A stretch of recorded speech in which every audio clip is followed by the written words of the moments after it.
Yo soy Lupita Martínez. Y yo soy la doctora Mel. Esto es Almas Rotas. Manipuladores. La desobediencia al líder podría significar la muerte. Jeffrey Longgreen nació el 3 de mayo de 1950 en Independence, Missouri, dentro de una familia religiosa que pertenecía a la Iglesia Reorganizada de Jesucristo de los Santos de los Últimos Días, que ahora se conoce como la Comunidad de Cristo. Algunos vecinos y compañeros de infancia de Jeffrey afirmaron que sufrió abusos de pequeño. Esto hizo que Longgreen se convirtiera en un adolescente introvertido y de pocos amigos. A pesar de no tener una buena relación con su padre, practicó con él la cacería hasta convertirse en todo un experto. Entró a la Universidad Estatal de Missouri. Vivió por un tiempo en una casa para los miembros de su iglesia y fue ahí donde conoció a Alice Keeler, quien, según dijo, también había sido abusada en su infancia. Se casaron en 1970, cuando Jeffrey apenas tenía 20 años, y ese mismo día se alistó en la Marina de los Estados Unidos. El 2 de diciembre de ese mismo 1970 nació su primer hijo. No le gustó la disciplina y solicitó su liberación anticipada argumentando que debía mantener a su familia, pero el permiso le fue negado. Su baja honorable sucedió días antes de que su alistamiento cumpliera 4 años. Su segundo hijo nació en 1974. La familia se mudó a San Diego, donde los problemas económicos se agravaron y se vieron forzados a regresar a Missouri. En 1979 nació la tercera hija. La presión por falta de dinero agobió a Jeffrey, quien comenzó a tener comportamientos violentos con los miembros de su familia, en especial con su esposa, quien en alguna ocasión tuvo que ser ingresada a un hospital con el brazo roto. En 1980, cuando las cosas no iban bien, nació el cuarto hijo. Mientras tanto, en el año de 1984, la Iglesia Reorganizada de Jesucristo de los Santos de los Últimos Días, a la que aún pertenecía la familia de Jeffrey Longgreen, permitió que las mujeres practicaran el sacerdocio, cosa que entre los mormones había estado prohibida. Y esto hizo que los más conservadores se alejaran. En 1987, Jeffrey perdió el empleo que tenía dentro de la Iglesia Reorganizada como miembro laico y pidió que se le dejara ser guía en el templo de Kirtland, conocido también como la Casa del Señor, que había sido construido en 1936. No cobraría un sueldo, pero esto le permitiría tener una casa gratuita para él y toda su familia, en Kirtland, Ohio. Su labor también le permitía dar clases sobre Biblia y el libro Mormón. Se le ocurrió entonces que era buena idea promover su concepto de dividir la palabra o interpretación quiástica de las escrituras. Esto es, se toma una frase y si las anteriores y posteriores son consistentes, la oración central es verdadera. Si se contradicen, entonces la oración es falsa. Esta interpretación de la Biblia le atrajo seguidores que se interesaron por su método. Los miembros de la Iglesia Reorganizada daban contribuciones al templo en el que trabajaba Jeffrey y en un momento la librería notó que escaseaban los fondos. Se descubrió que Jeffrey se quedaba con los donativos. Los funcionarios calcularon que el desfalco ascendió a $40,000.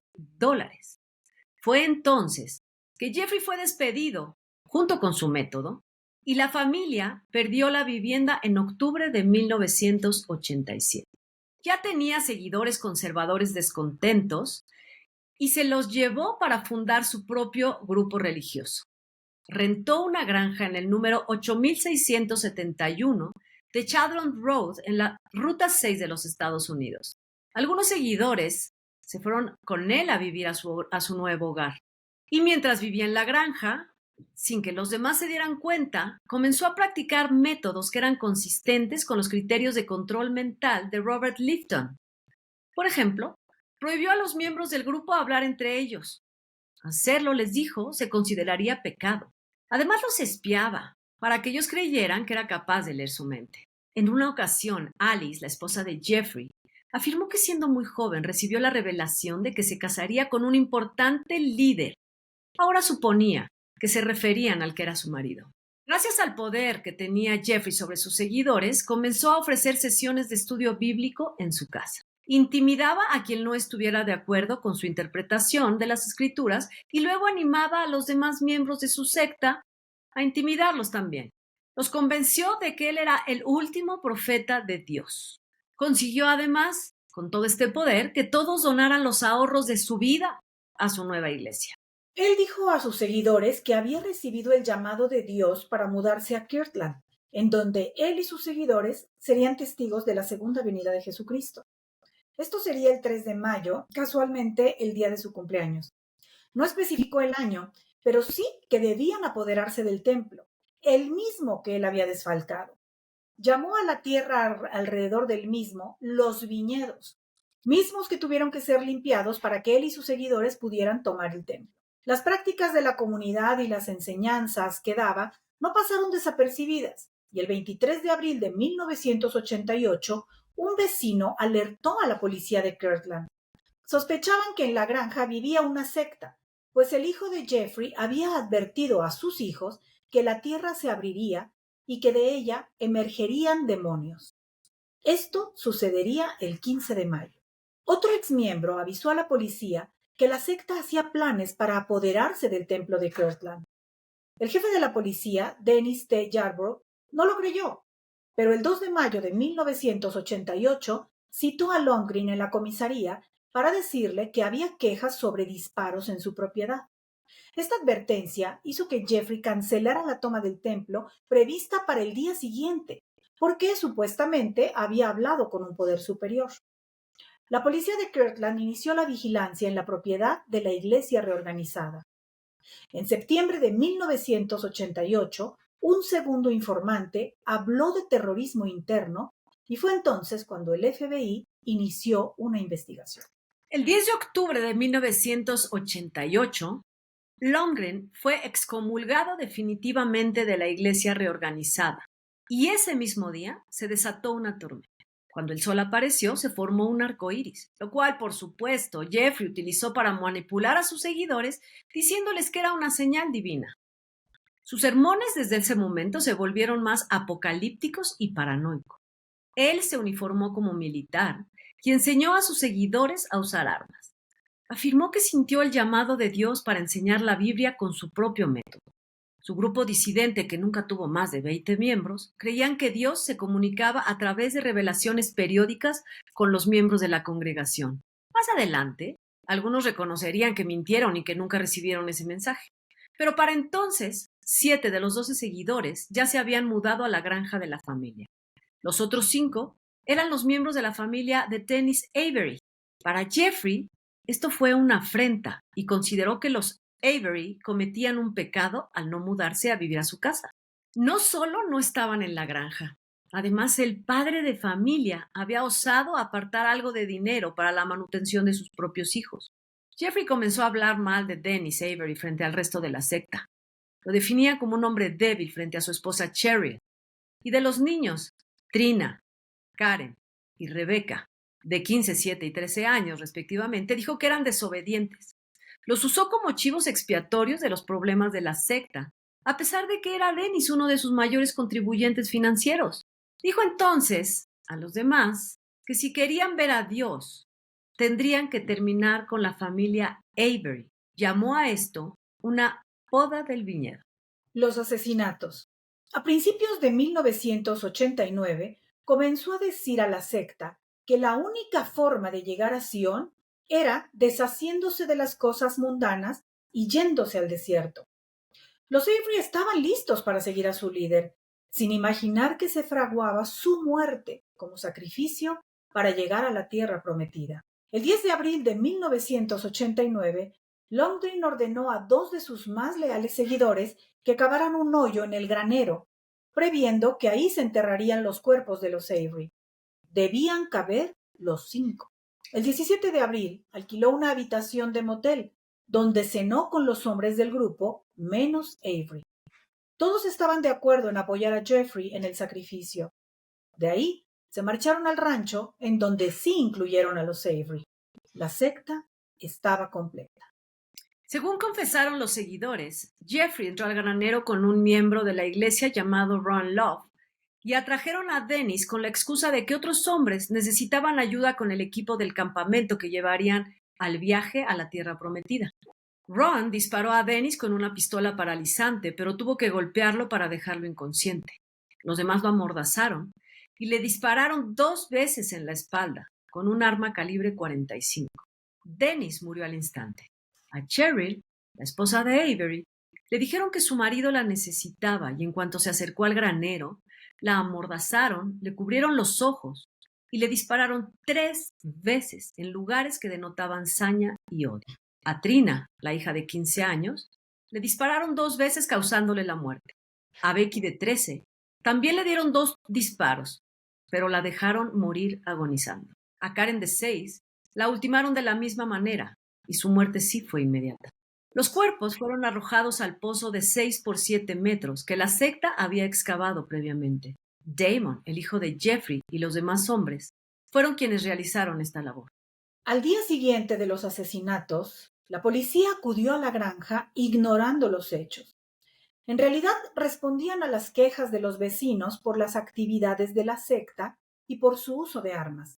El granero fue registrado sin imaginar que caminaban sobre los cadáveres de la familia Avery. Lundgren, asustado, dijo a su grupo que debían abandonar el área de inmediato y se mudaron a un campamento en West Virginia y luego a Missouri.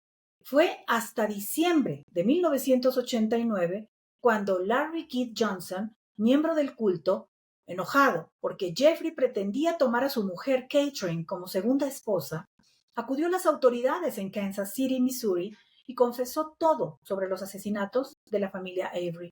Describió dónde habían sido enterrados los cuerpos. La primera semana de 1990 se hizo el macabro descubrimiento e inició la búsqueda de Lundgren por todo el territorio nacional. Finalmente fue atrapado el 7 de enero de 1990 en un motel entre San Diego y la frontera mexicana.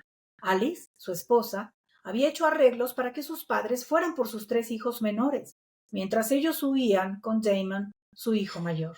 Detuvieron a los Lundgren y a otros 10 miembros de la secta, acusados del asesinato de los 5 integrantes de la familia Avery. La mayoría se declaró culpable.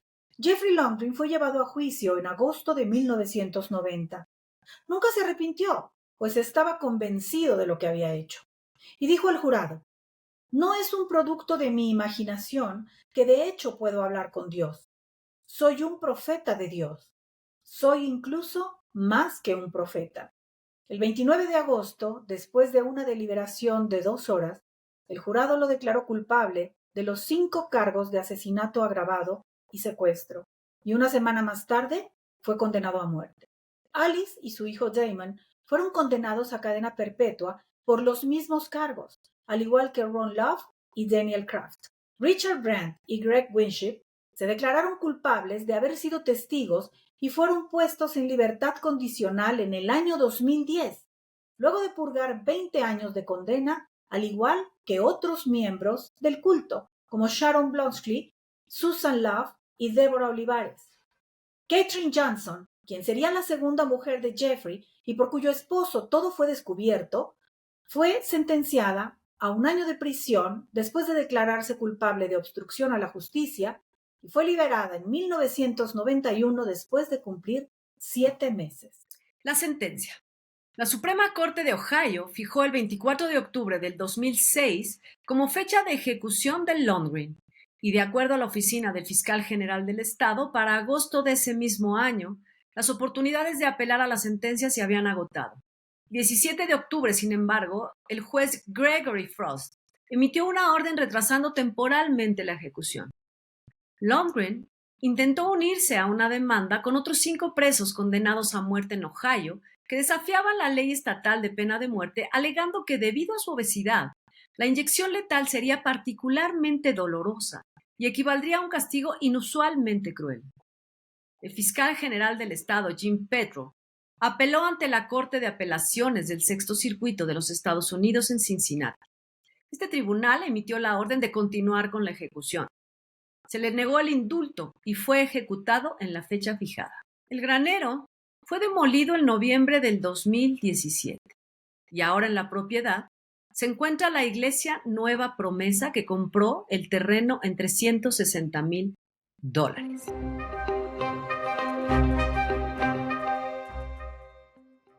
Doctora Mel, un caso más de manipulación de un líder que pierde la cabeza o de un líder que a lo mejor ha sido convencido durante toda su vida de que podía ser el elegido. Y sobre todo en este tipo de grupos sectarios que tienen convicciones tan incuestionables, que simplemente se plantean y ya son verdad. Y a partir de esa cuestión dogmática, todo lo que salga alrededor, pues es igualmente aceptado, ¿no? Y además se van sumando estos elementos que se citan aquí a propósito de lo que escribió en su momento este médico especialista, Robert Lifton, que estudia los casos de manipulación. O sea, no es que los promueva, ¿no? Sino que él lo que hace es un estudio muy amplio de lo que se dio en algunas guerras, por ejemplo en Corea, y dice lo que sucede cuando se manipula a grupos de personas, ¿no? A través de diferentes conductas como el control, le llama él el control del medio, asuntos del lenguaje. En este caso, por ejemplo, de Jeffrey, pues su propia interpretación de la Biblia a modo y con este método que parece tan novedoso y atractivo, pero que no es otra cosa que una manera más de manipular y decir yo tengo una verdad que los otros no tienen. Exacto. Fíjate que estaba notando, a ver, dentro de las cosas que tienen que ver con manipulación y que es como tú dices una constante, está no puedes hablar con los demás miembros de la secta, eso es pecado, tomar a uno y hablar mal de él a los demás para generar este odio, o sea, empezar a contraponerlos a unos con otros, y como no se permite que hablen entre ellos, pues van a creer lo que diga su gran líder. Por otro lado, exacto, ellos vienen de esta iglesia de los mormones que ha sido cuestionada. Yo respeto mucho la religión que cada quien practique, pero existen documentales donde ciertas facciones o ciertos grupos mormones han tenido denuncias y muy graves. Existen, insisto, documentales, películas, series en donde se denuncia. Ellos vienen también de esta formación, ¿no? De una creencia ciega, donde, por ejemplo, a las mujeres no se les da valor. Hay, por ejemplo, un detalle, se dice, muchos dicen que la esposa de Jeffrey estaba a 10 millas de donde se cometieron los asesinatos. Sin embargo, los otros miembros la acusan como si ella hubiera estado presente en el granero organizando el asesinato, cuando sabemos perfecto que las mujeres no tenían voto en estas, lo dicen. Estaban en contra los conservadores de que se le permitieran a la mujer cualquier tipo de intervención.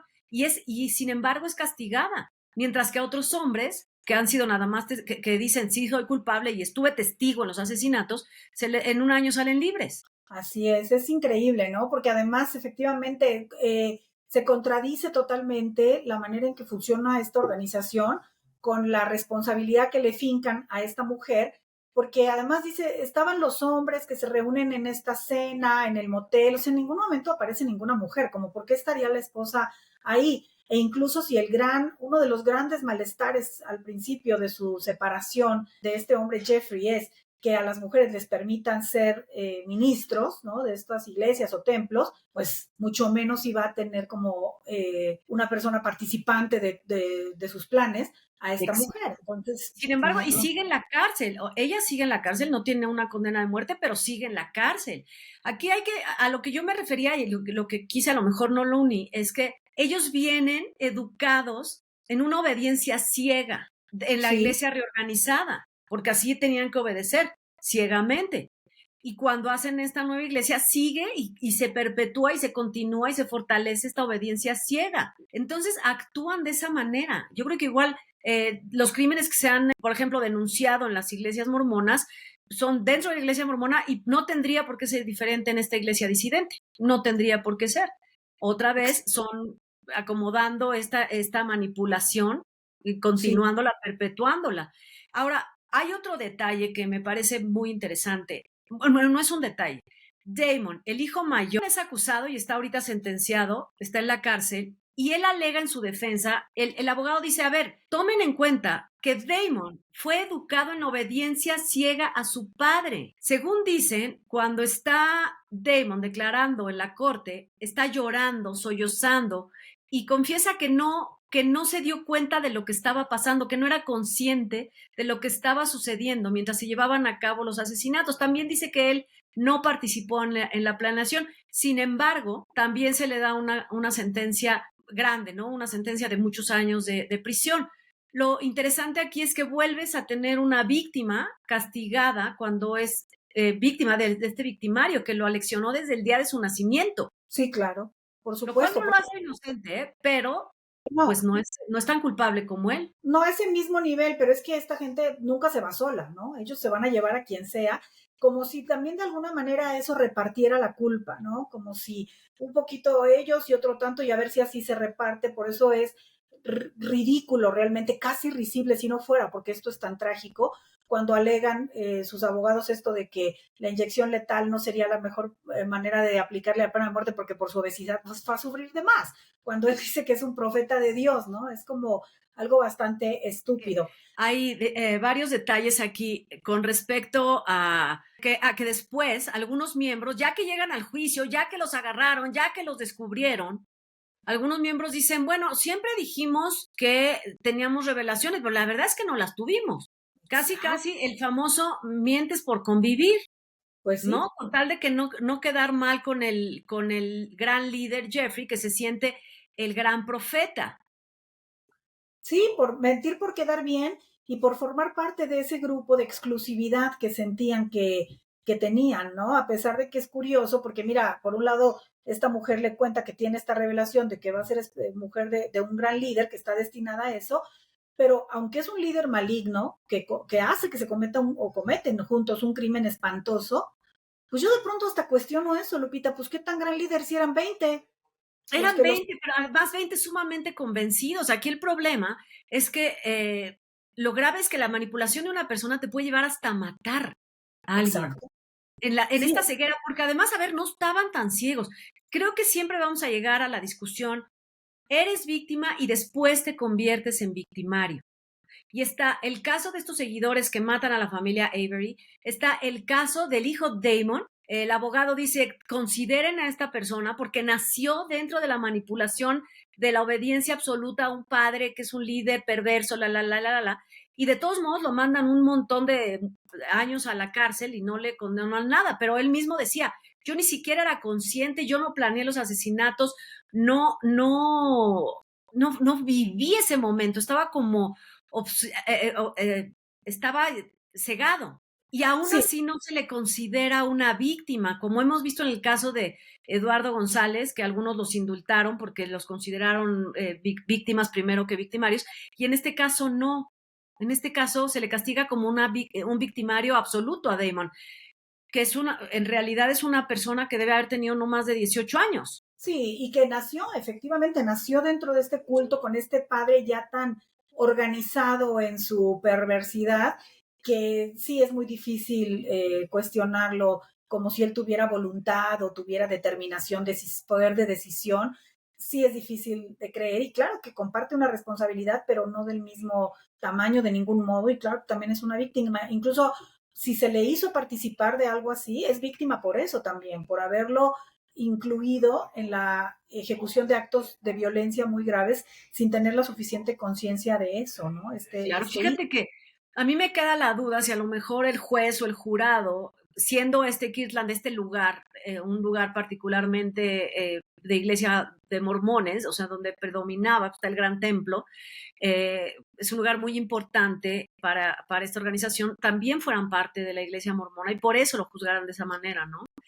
Porque estamos hablando de que Alice, por ejemplo, se le juzga, Alice se supone que estuvo a 10 millas de donde se cometieron los asesinatos.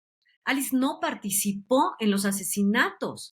Sin embargo, miembros de esta pequeñísima secta la acusan y la señalan y también le dan muchos años. Ella continúa en la cárcel, tiene más de 100 años de condena.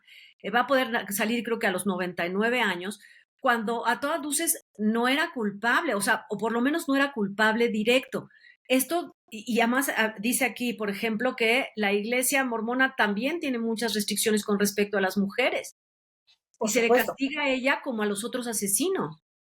Sí, no, de hecho, pues eso es una de las cosas que a Jeffrey no le gustó, ¿no? De su templo original o de su congregación original, que ya le dieran un lugar un poquito más, pues protagonista, si lo quieres pensar a la mujer, cuando ya se les permite que puedan ellas colaborar o participar como ministros, ¿no? De esta iglesia, es lo que no le gusta a Jeffrey. Él quiere que la mujer tenga un rol secundario como sí lo tenía su esposa. Y es muy curioso, estaba yo revisando justamente que otros de los miembros de este grupo que sí participaron de manera directa, por ejemplo, en cavar este gran agujero, ¿no? Para enterrar allí a las víctimas, tuvieron algunos de ellos condenas menores que la que tuvo Alice sin haber estado ahí. Eso es muy Sí, ni raro. siquiera, claro, o sea, yo creo que entonces es una comunidad que funciona de esa manera y eso es peligroso pues para las mujeres, por lo menos ahí. Y a ver, y luego hay otra cosa, hablando aquí de entre víctimas y victimarios, que yo creo que es la constante que tiene este tema de manipuladores, es que se Ujú. menciona a un autor, Lifton, me parece, que en técnicas de manipulación, que es una, insisto, una constante en todos estos grupos, donde se les hace creer, pero de todos modos existe cierta conciencia. ¿En qué momento, que es lo que yo creo que siempre nos va a quedar esta duda, y debería reeducarse a la sociedad o deberíamos hacer conciencia a toda la sociedad, de que hay una línea muy delgada entre la víctima, entre ser víctima y ser victimario? Y también, y eso sería, yo creo que, doctora Mel, tú lo vas a poder definir mucho mejor que yo, en qué momento se pierde la conciencia y en qué momento se recupera la conciencia para que pueda ser juzgado, porque hay actos de las víctimas cuando ya son victimarios que denotan conciencia. Sin embargo, después dicen, no, es que yo era víctima y estaba manipulada.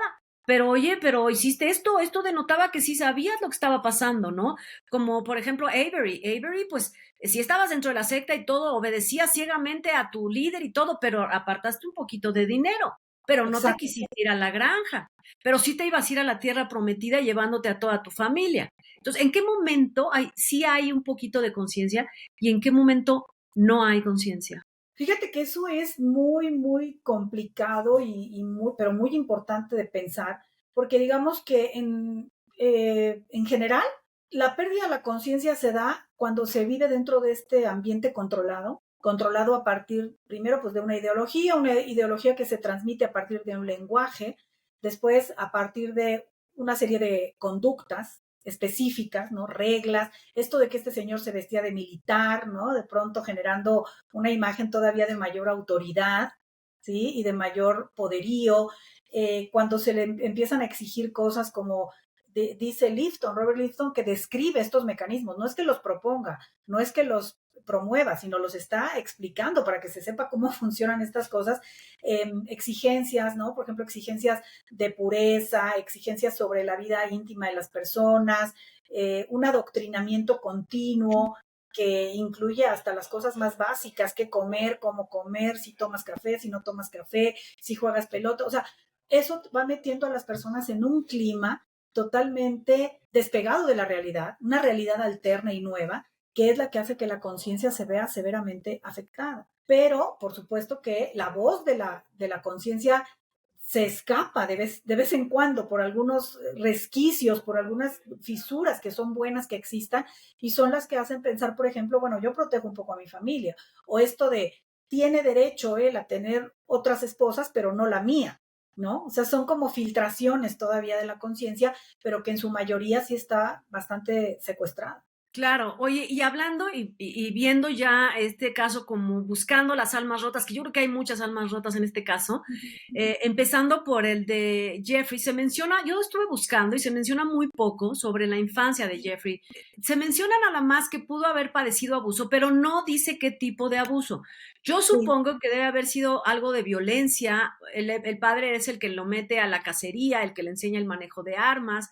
Eh, y se reúnen con un grupo de, Alice la misma fue también de alguna manera violentada, tampoco especifica qué tipo de violencia, todo su grupo de amigos son víctimas de esta violencia, yo no sé, o supongo, quiero suponer que a lo mejor es este mismo grupo de la iglesia reorganizada en donde los padres tienen poder absoluto sobre la voluntad de sus hijos y además sobre los padres, el líder tiene dominio de la voluntad de los mismos padres, los hijos hayan sido violentados sin capacidad de poder decidir, como tú dices, lo que comen, a dónde salen, cómo se visten, a lo mejor golpeados, a lo mejor humillados, a lo mejor insultados, porque hay un momento en donde Jeffrey también lastima a Helen, ¿no? Que la manda al hospital con el brazo roto. Sí hay una constante de infancias dolorosas. Los mismos hijos de Jeffrey, pues están padeciendo, uno lo obligan a matar prácticamente, ¿no? Hay infancias que también se rompieron en algún momento. Sí, claro. Lamentablemente, como dices, no tenemos mucha información específica sobre qué tipo de violencia, por cuánto tiempo, cómo era. Lo que sí leí yo por ahí es que la madre pues no intervenía y no lo defendía, pues no, porque no tenían voz ni voto o no tienen voz ni voto muchas veces estas mujeres en estas comunidades, pero sí debe haber existido un maltrato importante, al margen de que hubiera ya también rasgos de violencia heredados, porque si el padre era violento, decíamos, esto puede estar en la información filogenética dentro de una familia y potenciarse por el ambiente en el que se desarrolla esta persona. Por eso alguien que tenga posible información genética violenta, pero que es criado en un ambiente de amor, de respeto, de armonía, pues no necesariamente va a desarrollar eso, o por lo menos no a este nivel tan terrible. Pero si tú le sumas que ya hubiera una posibilidad de una cuestión genética por este papá que al parecer sí era violento, hacia un hijo que después crece, tiene esto también violento en el matrimonio, que mandó a la esposa con un brazo roto al hospital. Eso se relata aquí. Y de pronto le cae encima la posibilidad de hacerse de cierto poder, empezando por el aspecto económico, porque dice ahí que pues ellos tenían problemas económicos, se van a vivir cerca de San Diego, en California, que es uno de los estados más caros, ¿no?, de la Unión Americana, y empiezan a tener problemas económicos, y también él, dentro de todo, descubre seguramente que puede hacerse sentir poderoso, respetado, adorado y obedecido, y por ahí, pues, llevarse un dinerito que bastante falta le hace y que nunca va a ser suficiente, como siempre sucede, siempre va a querer más y más. Entonces empieza con este desfalco, lo echan de esta iglesia, Lupita, y por eso también me parece que él desarrolla un rencor muy grande, porque la iglesia lo traiciona primero, permitiendo que las mujeres tengan un papel más considerable o más importante que el que habían tenido antes, y él no está de acuerdo, y aparte lo corren por hacer algo indebido él, que es desfalcar dinero. Entonces, ¿qué genera de inmediato? Pues un sentimiento de venganza, de quererse desquitar, que en el inconsciente a lo mejor sí, fíjate, se podría jugar también como una venganza al padre y a la madre, porque la iglesia también simbólicamente representa figuras paternas, ¿no? Incluso en algunas Claro. así se dice, la madre iglesia, en fin. Entonces, entre que me voy a vengar de los padres, la madre que no me cuida, el padre que me maltrata, y esta iglesia sí de la realidad, que me corrió y que ya no me dejó seguir haciendo de las mías con el dinero, pues ahora yo los voy a destruir a ustedes y ahora me voy a poner yo por encima de ustedes. Entonces, hay un deseo de venganza muy grande y de desquite, ¿no? De desquite violento, de hacer, como decimos también siempre, hacer activamente lo que se vivió pasivamente, que es el maltrato, el Ándale. rechazo y la segregación, Eso está ¿no? importantísimo, porque en el caso anterior, en el de, váyanlo a ver también, en el de Daniel González Arenas, hay una testimonio de los padres diciendo, nosotros vimos que en el caso de nuestros hijos hubo, de nuestro hijo había algo raro, lo notamos, lo llevamos al psiquiatra, estamos hablando de los años 60, esto ya sucede mucho más para acá, en los años 80, pero aquí no se menciona a los papás. Al contrario, los papás estaban dispuestos a recibir a los hijos menores en la frontera de México para que lograran escapar. Al final se quedan en custodia del Estado. Pero aquí a los papás no se les llama, o sea, no hay, insisto, son parte de este grupo religioso, que son los mormones, pero nunca se les dice, oye, ¿qué hiciste con tu hijo? ¿Dónde lo criaste? ¿Cómo le hiciste? ¿Por qué tu hijo es un asesino? Porque pues ellos es que hay una cosa cuando decimos, Mel, que cuestionen a sus líderes y cuestionen todo lo que oigan en la vida. ¿Cómo? O sea, yo líder te digo que es pecado que hables con tu compañero, pero no es pecado que yo me robe $40,000. No, y tampoco es pecado que te lleve yo a matar cuando hay un mandamiento que dice no matarás, ¿no? Claro, ¿no? Y no es pecado que le rompa el brazo a mi esposa, Exacto. Uh-huh. ¿no? Ni es pecado que le quite la esposa al otro, eso tampoco es pecado. pero sí es pecado que no me des todo tu dinero. Mira, yo creo que estos 20 deben haber tenido algo más que no sabemos, ¿no? Que no aparece aquí. Me parecería a mí que más que la creencia ciega en este líder, yo creo que sí había un asunto de conveniencia de algún tipo. Yo creo que como eran poquitos, pues de algún modo a lo mejor sí se repartían este dinero, aunque después se lo tuvieran que dar a él, o la mayor parte le tuvieran que dar a él, pero creo que de algún modo sí se beneficiaban, Lupita. Pienso que había algo más terrenal que místico en ellos. Me da esa Sí, impresión. a mí, a ver, yo creo que dentro de Jeffrey absolutamente todo era terrenal. A lo mejor Alice, en este terrible sometimiento en que tienen a las mujeres, puede haber sido muchísima ingenuidad, ¿no? Los Sí, hijos, bueno, de los hijos no se habla porque han sido manipulados desde su nacimiento, pero yo creo que esta, más que conveniencia económica, yo creo que si Jeffrey y los demás eran vulnerables, estas víctimas, estamos hablando de, hay una palabra clave, ultraconservadores o conservadores. Y no estamos hablando de política, ¿eh? No hablo no, de no. política, nada. Hablamos de llevar creencias religiosas de manera que sean incuestionables. Por ejemplo, cuando hay gente que dice no puedo pasar un solo día de mi vida sin ir a escuchar misa a la iglesia porque me voy a ir al infierno. Eso es un pensamiento verdaderamente ultraconservador y lleno de miedo. O sea, las mujeres no pueden realizar esto. A eso me refiero con cuestiones conservadoras. Yo creo que a lo mejor, Mel, los que habían seguido a este grupo, este Jeffrey aprovecha a los ultraconservadores dentro de los mormones para decirles, mira, yo voy a respetar todo, aquí las reglas bien conservadoras y te voy a enseñar otra manera de interpretar las escrituras y el libro mormón y no vamos a tratar bien a las mujeres para que veas que somos conservadores como debe ser, ¿no? Exacto. Y Ujú. yo creo que aprovecha esto que hace, yo creo que las personas cuando son incapaces de cuestionar sus creencias, sus propias creencias, y en vez de practicar una religión, tienen supersticiones como si no me persino a la hora de entrar a una iglesia me va a caer un rayo, bueno, pues eso es una superstición, eso no es una creencia, ¿no? Entonces él aprovecha, yo creo que este miedo que tienen estas personas conservadoras de que a lo mejor estar siendo liberales nos va a venir a que nos castigue Dios. Y en cambio este hombre, mira, lo expulsan de la iglesia y Dios se enoja, llueve y Ujú. sale luego el arco iris. Claro que es el enviado de Dios. Ujú. Los Sí, conservadores tenemos la razón en seguirlo.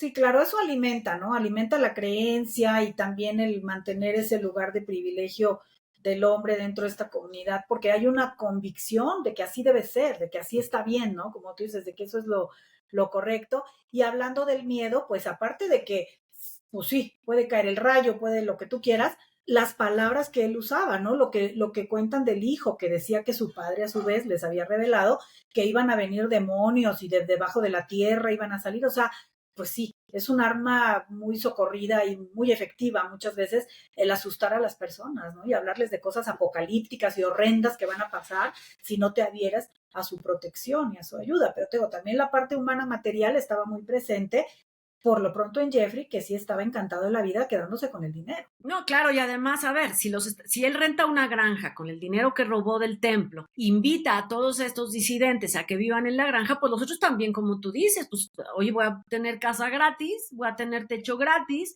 no tengo que hacer nada más que obedecer a este señor, no tengo que trabajar más que vivir bajo su techo y comer lo que él me dé, pues qué cómodo, ¿no? Y entonces en el colmo de la fantasía, por un lado mesiánica y por otro lado la fantasía omnipotente, la fantasía poderosa de ser prácticamente un dios el mismo, por eso dice soy más que un profeta, ¿no? Más que un profeta. Entonces, en esa fantasía seguramente él debe haber tenido una sensación de no ser atrapado, de poder hacer lo que quisiera y tomar la vida de 5 personas porque se le dio su gana, ¿no? Y que él tenía derecho sobre la vida de otros, incluyendo pues menores que no tenían nada que ver, para como que a él no le iba a pasar nada, bueno, no le iba a pasar nada teniendo el derecho de arrebatarle la vida a otros, que esa es la parte pues espeluznante, ¿no? De todo esto horrible. Espeluznante, esa es la palabra, verdaderamente macabro, espeluznante, de miedo porque creo que cada vez la humanidad, mientras menos tengamos esta capacidad de cuestionarnos o esta capacidad de racionalizar lo que nos esté sucediendo, cuando sigamos, si la humanidad sigue a líderes todavía en el mundo, ciegamente, seguirán surgiendo este tipo de sectas en menor. Esta es una secta pequeña, pero la que vimos la semana pasada eran 400, pero hay otra de 15, pero hay otra de millones de personas. Y eso es muy peligroso para la humanidad porque pierdes la libertad, que es una de las dos facultades más importantes. Bueno, yo creo que en una secta pierdes las dos facultades básicas que te hacen un ser humano, que son la libertad y la voluntad. Eso se te anula y eso es verdaderamente una cosa muy cruel en tu condición de persona. Pero pues seguiremos estudiando sectas, sectarios, líderes, doctora Mel. Pues sí, así es, porque creo que está bien, como tú dices, que las personas tengan las creencias que quieran tener, son súper respetables. Incluso sí hay personas que por tener creencias específicas apelan a lo mejor de ellas mismas, ¿sabes? Y buscan dentro de estas creencias los aspectos realmente más valiosos y más benévolos, como la compasión, como el bien, como el respeto a la vida del otro, etcétera. Y eso, pues sí, sí contribuye muchísimo a la humanidad. El problema es cuando todo eso queda borrado y solo se cree por creer, sin darse cuenta de que, como decías hace un momento, hay discrepancias tan grandes entre sí obedecer, pero no respetar una vida, o sí hacer lo que el líder diga en determinada cuestión y no preguntarse, pero entonces, ¿por qué sí podemos quitarle la vida a otro, quitarle su dinero a otro, o apoderarnos de un templo de otro, como en este caso? Es como algo que no debería pasar, porque también existe o debería existir el sentido común en las personas, no la obediencia ciega. Yo Exacto. sinceramente ni siquiera creo que haya una razón, al margen de cualquier fe, para esperar que una obediencia tenga que ser ciega. Porque también como seres humanos somos portadores de un libre albedrío y lo que tú decías, de una voluntad y una libertad. Pues hemos llegado al final de este caso, de esta secta, de este grupo religioso o pseudo religioso, en donde acaban con la familia, con la vida de 5 miembros de una familia. Continuaremos el siguiente capítulo con otro manipulador, pero eso será ya la semana que entra, doctora Mel. Así es, aquí estaremos analizando todavía más estas conductas y sus porqués, y sobre todo el por qué las personas se adhieren a este tipo de cosas. Gracias por acompañarnos, gracias por estar aquí. Regálenos sus likes, compártanlo, déjenos todos sus comentarios si saben más del caso. Estaría muy interesante para cuando tengamos programa live de actualizaciones. Está muy interesante tener información siempre extra, siempre nueva, lo que saben, lo que piensan, lo que les parece. Escríbanos y denos, comenten. Y vamos a interesarnos todos por la salud mental en general de toda la humanidad. Pero bueno, muchísimas gracias a todos por habernos acompañado.